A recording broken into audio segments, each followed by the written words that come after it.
மகாத்மா காந்தி ரொம்ப பிரபலமா இருந்த தருணம், மும்பைல ரொம்ப பிரபலமா இருந்த தருணம். அப்ப எல்லாரும் காந்தி மாதிரி வேஷம் போட்டுப்பாங்க, எல்லாரும் காந்தி மாதிரி வேஷம் போடுவாங்க. டீ விற்கிறவங்கல இருந்து எல்லாருமே இந்த வியாபாரத்திற்காக எல்லாரும் காந்தி வேஷம் போட்டுப்பாங்க. இந்த மும்பை ரயில்வே ஸ்டேஷன்ல நீங்க பாத்தீங்கன்னா அந்த பீரியட்ல 30 பேர் 40 பேர் காந்தி வேஷம் போட்டுக்கிட்டே சுத்தி இருப்பாங்க. காந்தியே அங்க போயிருக்காரு, மகாத்மா காந்தி அங்க போயிருக்காரு. அவர் ஒரு பயணத்துக்காக போயிருக்காரு.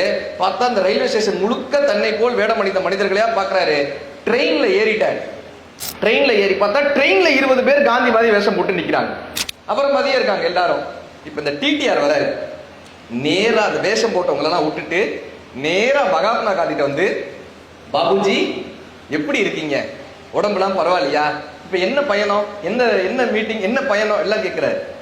காந்தி ரொம்ப ஆச்சரியத்தோட கேட்கிறாரு, இத்தனை பேர் என்னை மாதிரி வேஷம் போட்டு இருக்காங்கல்ல, எல்லாத்தையும் விட்டுட்டு எப்படி நான் தான் காந்தின்னு கண்டுபிடிச்சிங்க, நான் தான் காந்தின்னு எப்படி என்கிட்ட வந்து கரெக்டா பேசுனீங்க, அத்தனை பேர் பக்கம் எப்படி என்ன கண்டுபிடி. அவர் டிடிஆர் சொன்னாரு, எல்லாரும் காந்தி மாதிரி வேஷம் போடலாங்க, ஆனா உங்க கையில தான் பயணச்சீட்டு இருக்கு, உங்க கையில தான் டிக்கெட் இருந்துச்சு, மொத்த எல்லாரும் சும்மா வந்து உட்காந்துருந்தான்.